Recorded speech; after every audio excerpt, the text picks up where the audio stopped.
Village near Florence Junction, weekends through April 2nd. Tickets and directions are available at Fry's and at renfestinfo.com. From the Cronkite Studios in downtown Phoenix, this is Cronkite News. A new U.S. Supreme Court justice has been named. How Arizona lawmakers feel about the appointment of Neil Gorsuch. And a state program that helps people with disabilities find careers is under scrutiny. What an audit says this program is doing wrong. Plus, Senate committees approved more of Trump's cabinet today, despite Democrat attempts at a filibuster. Cronkite News starts now. Good evening and welcome to Cronkite News on Arizona PBS. I'm Veronica Acosta. And I'm Anthony Mitchell. Thank you for joining us. It's been a busy day in Washington as Senate has approved multiple nominees for President Donald Trump's cabinet, including confirmation of Tom Price to head to Health and Human Services and Steve Mnuchin to be Treasury Secretary. The nominations of congressmen now go before the full Senate.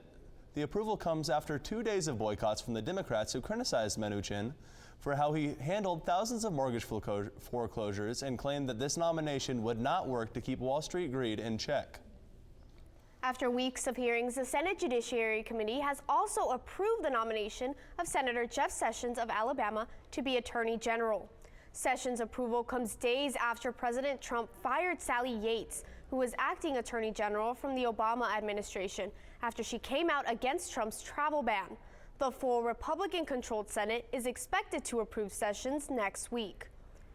Last night, President Donald Trump nominated Justice Neil Gorsuch as a Supreme Court pick, a judge who is well liked by Republicans and has approval from Arizona leaders.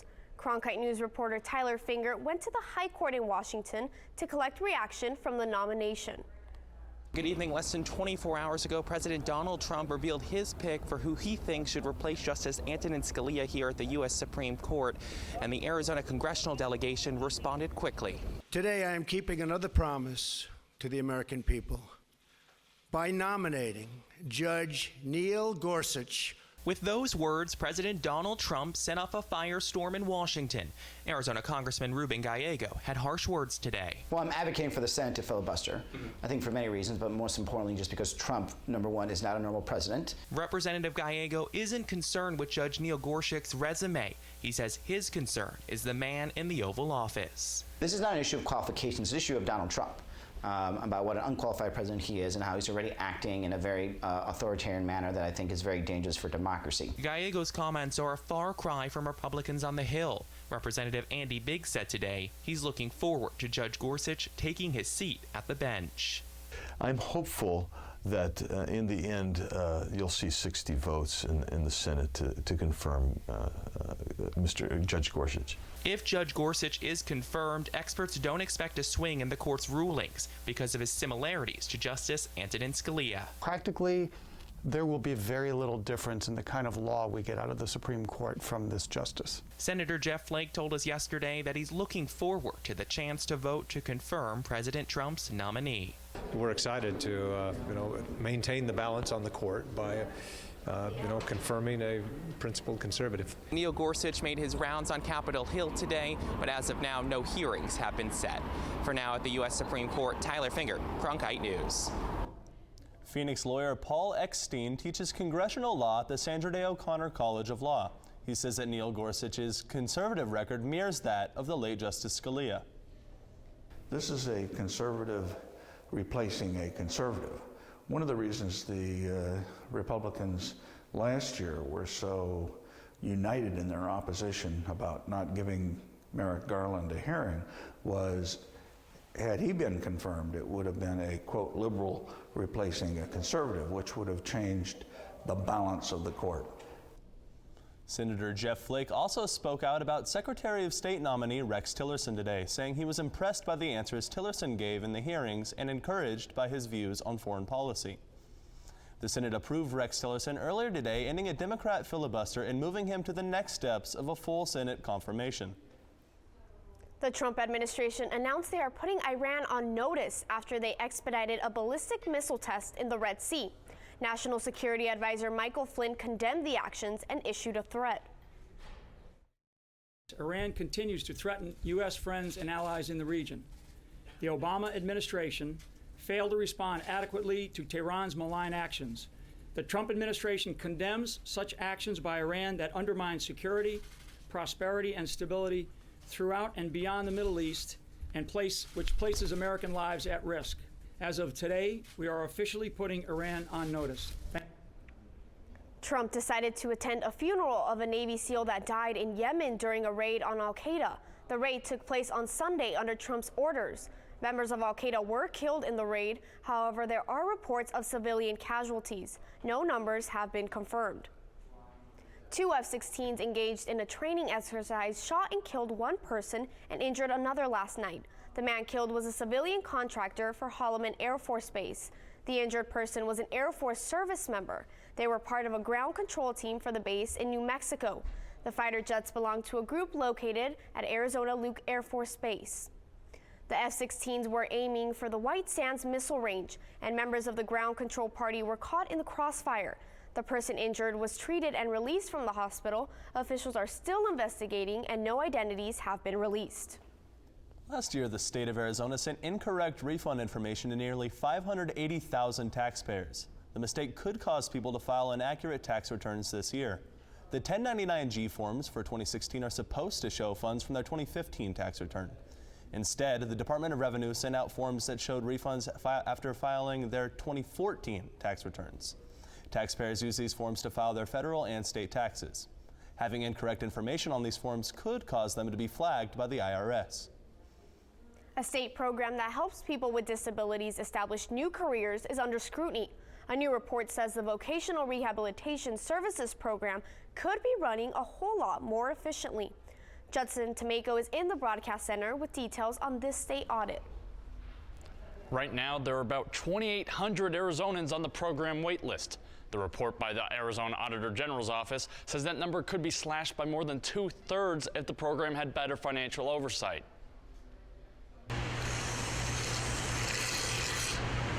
The staff at Common Grounds is preparing for its grand opening. It's a new coffee shop in the state capital and a new start for Darren Warlow, who is legally blind. I was an electrician for 14 years, a journeyman electrician. I was exposed to some chemical that within 10 days after being exposed to that, I lost my eyesight. 19 years ago, after losing his vision, Darren's doctor recommended him to the Vocational Rehabilitation Services Program. The Arizona Auditor General's office says the Vocational Rehabilitation Program spends almost 2.5 times as much money per client than the same program in other states, spending approximately $16,200 per person versus the national average of only $6,300. On top of that, Arizona's successful rehabilitation rate is only 51%, while the national average is about 57%. Dot Reinhardt helped work on the report that made suggestions on how the program can improve. We recommended that they develop ways for monitoring progress in terms of cost and how long clients are in the program to help ensure that they have better oversight over those costs. While the Department of Economic Security agrees to the suggested changes, the department doesn't feel the report fully represents the program. Over the last year, we did help, nearly 1,500 people obtain employment. And so that's 1,500 people that may not have obtained employment without our services and supports. And so while we have a lot of, we do have work to do and we recognize that, we're still doing really good work out in the field. The Department of Economic Security did note that the metrics used to measure the successful rehabilitation rate included factors such as people who moved out of state or even died while still enrolled in the program, and a federal law just changed those metrics. The department has 6 months to make their own changes before the Auditor General's office performs a follow-up audit. In the broadcast center, Judson Tomeko, Cronkite News. School counselors play large roles in students' higher education. But only if there are enough counselors there to support. Coming up on Cronkite News, why Arizona has the highest ratio in the nation. And what's new Blast technology device has been introduced to help those with ADHD and anxiety.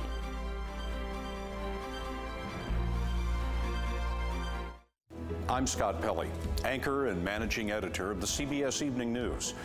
In our changing media landscape, it is crucial for journalism education to ensure a commitment to the truth, unbiased reporting, strong ethics, unwavering fairness, and above all else, accuracy. These are the hallmarks of ASU's Walter Cronkite School of Journalism and Mass Communication. It's a place where students can innovate and transform the news industry while always upholding the values of the school's namesake. The Cronkite School at ASU, preparing the next generation for a stronger future of journalism. Discover so much more at azpbs.org/schedule, where it's easier than ever to find out what's on Arizona PBS. Access interactive digital and printable program guides, repeat times, and full episode descriptions. Watch program previews of best bets for the coming week. Search by title to find your favorite shows. You can even add programs to your calendar and get email reminders when they're about to start. It's easier than ever to find out what's on Arizona PBS. Discover so much more at azpbs.org/schedule. When you want to be more connected, friend us on Facebook, follow us on Twitter, watch us online.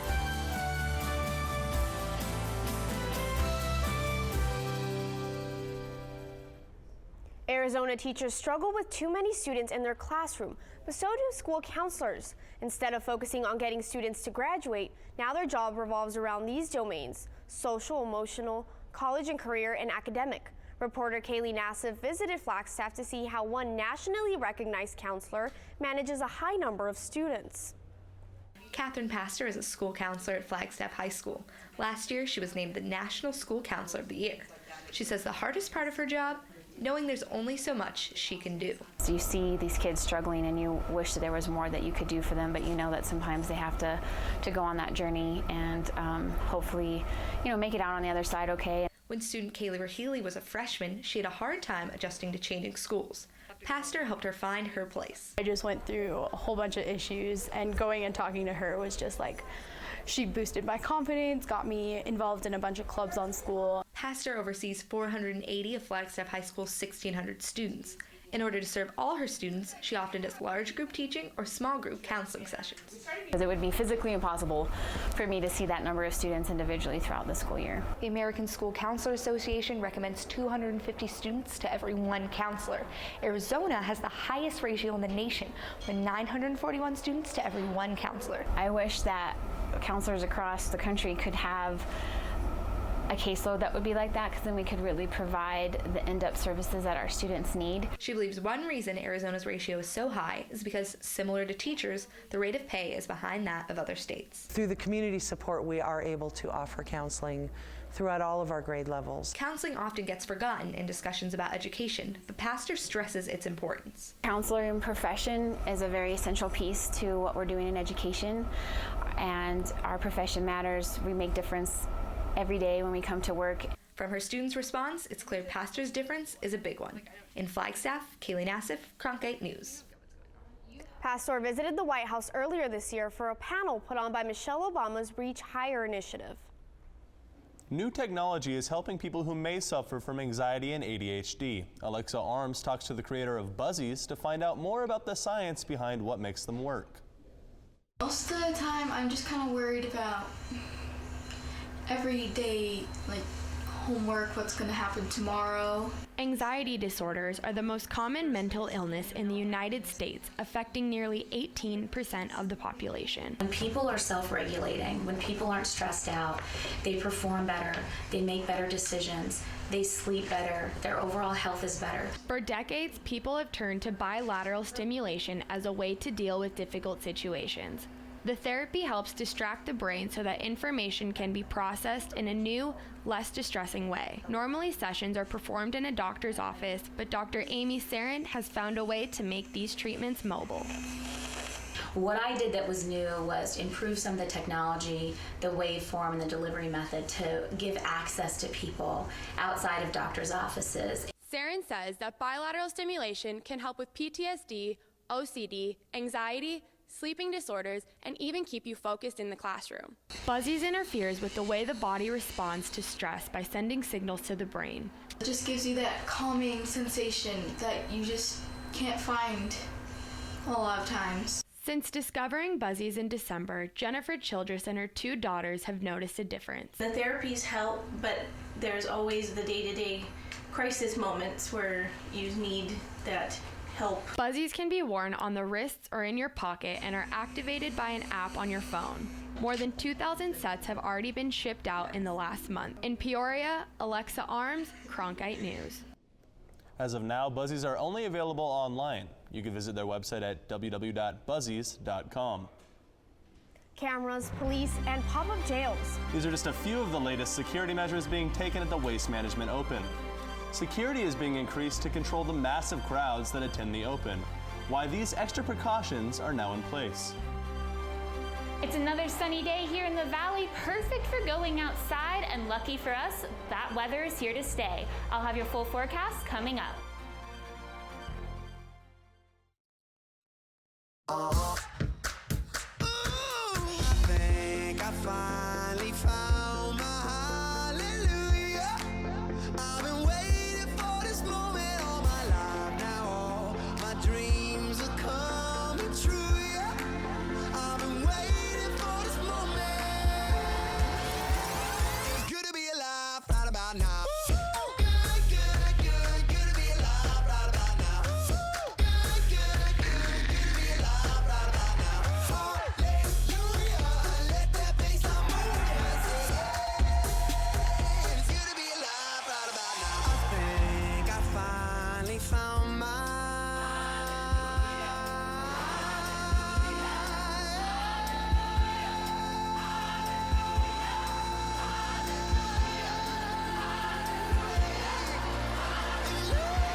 Right about now.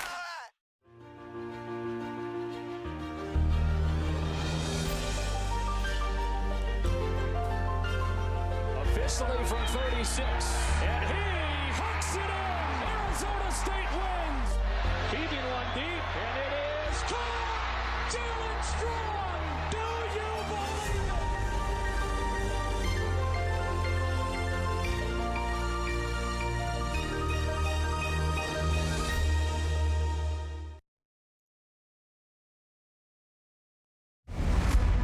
I was at the post office mailing something. I asked the clerk, how do they let you know if your son is wounded? It was very hard for me to form those words, but I just felt, I've got to know. I just felt so suspended in space and anxiety. And the man said, now, don't worry. They'll tell you.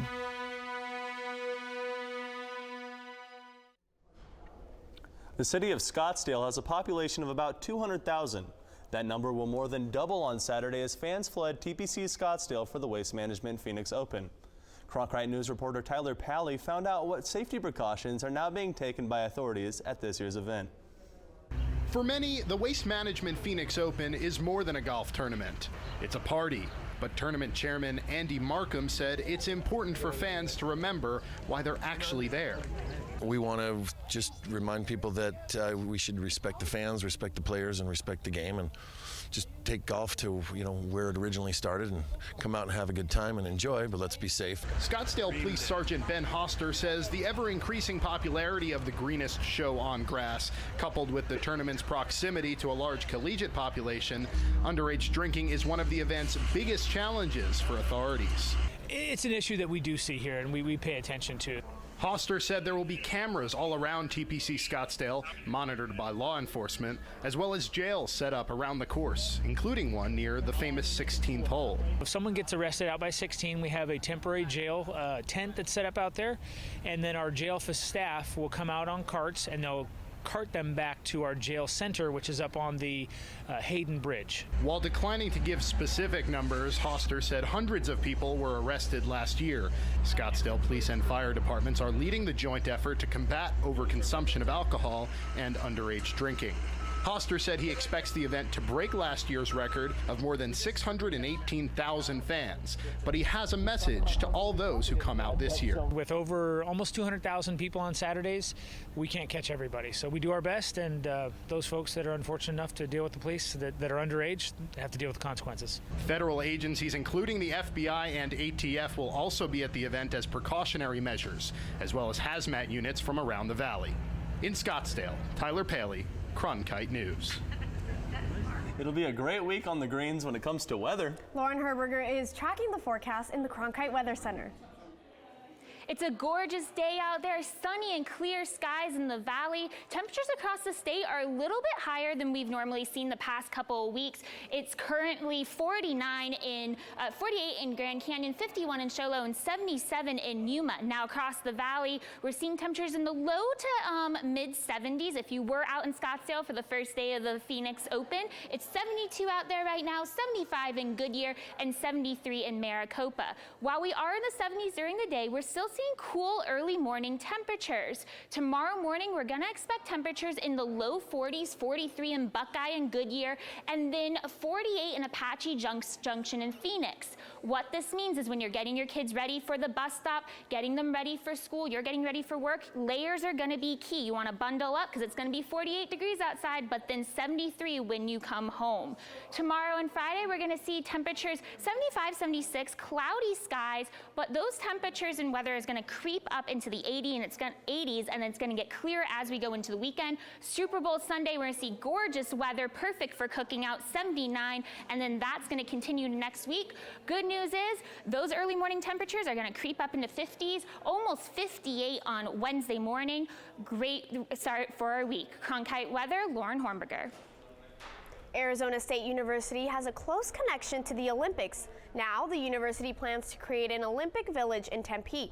The village will be an area for student athletes to train and possibly live. It will be located near the Karsten Golf Course, where ASU has 330 acres available. The university will also be adding additional sports and increasing scholarships and academic support. Coming up, it's a bird, it's a plane. Actually, it's an unmanned aircraft system. The Cronkite News team takes a closer look at how drones stole the show at this year's Aviation Day on the Capitol.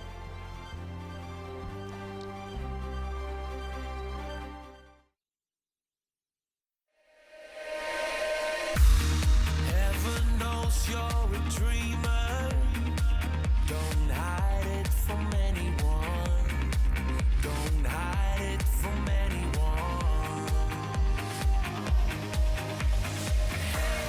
Would you believe me if I said we are here for a reason now? This is our life. This is what counts. This is for us. I will go anywhere for you.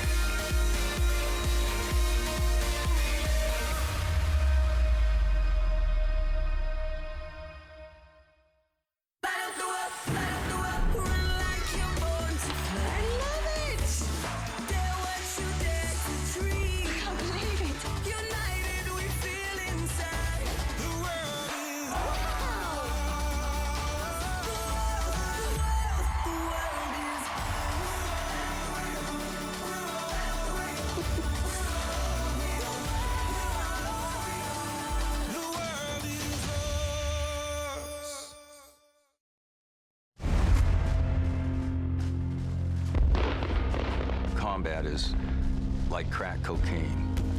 It's an enormous high, but it has enormous costs. And I think that we make a big mistake if we say, oh, well, war is hell. We all know the war is hell story. It is, but there's an enormously exhilarating part of it.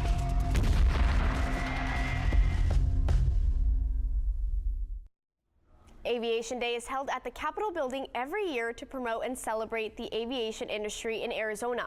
Cronkite News reporter Alexis Dukrath shows us one aircraft that stole the show.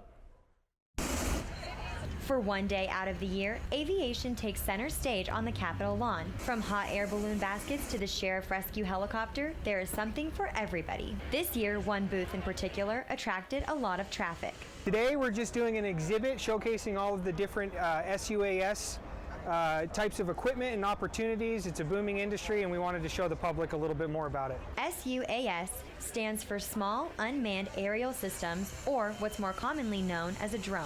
Have your little white drone. People are very familiar with those. It's the one that Dad gets for Christmas. A lot of guys go out and do great films and photos with those. I loved going to take desert shots, sunset shots, and then flying around over cactus. But drones can be used for so much more. We're working with the U.S. Department of Agriculture, providing agriculture science studies. We're working with civil engineers to improve infrastructure. We're actually working in other countries like Costa Rica doing ecological studies and preservation down there. Getting kids excited about the aviation industry is a big plus. I think the biggest reason for us coming here today is just to continue to excite the public about SUAS and more or less showcase all the capabilities. And there's a lot of kids running around here too. They're our future. I mean, it's awesome. It's aviation. It's pretty much everything we live for. Not only does this event show off cool technology, it brings aviation fanatics together. In Phoenix, Alexis Ducraft, Cronkite News. Last year, Governor Doug Ducey, under legislation, barred cities and towns from making their own rules when it comes to regulating drone usage. Drone owners must now register under the FAA. Cronkite News is proud to be the news division of Arizona PBS. Here's what's coming up on Arizona Horizon and PBS NewsHour.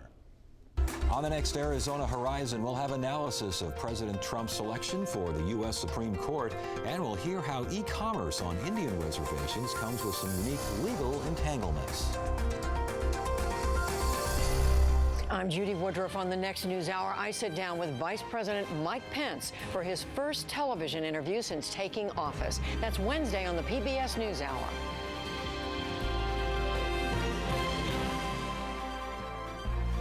That's it for Cronkite News tonight. Thanks for joining us. For top Arizona stories anytime, go to cronkitenews.azpbs.org.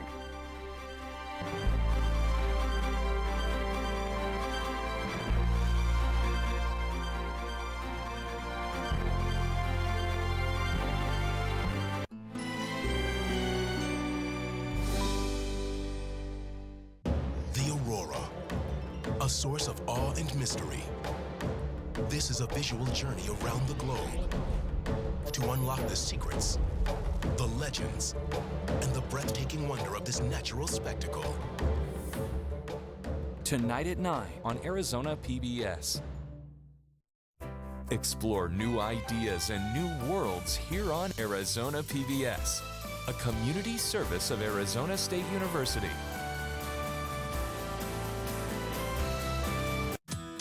Unlock your newest member benefit. Over 1,000 episodes of your favorite PBS shows. American Masters, Antiques Roadshow, Nature, Nova, Masterpiece. Watch the best of PBS anytime, anywhere. Become a member, sign in, and start streaming today. Coming up next on Arizona PBS, Life and World. A parent is a child's first teacher. That's why Arizona PBS is providing a series of free workshops to parents and caregivers of preschool-age children who live in Yuma County. Learn how to expand your child's reading and language skills through fun activities featuring their favorite PBS characters. You'll also get interactive tools you can use every day at home to unlock the power of literacy in your little one's life. Register for this 6-week series at azpbs.org/workshop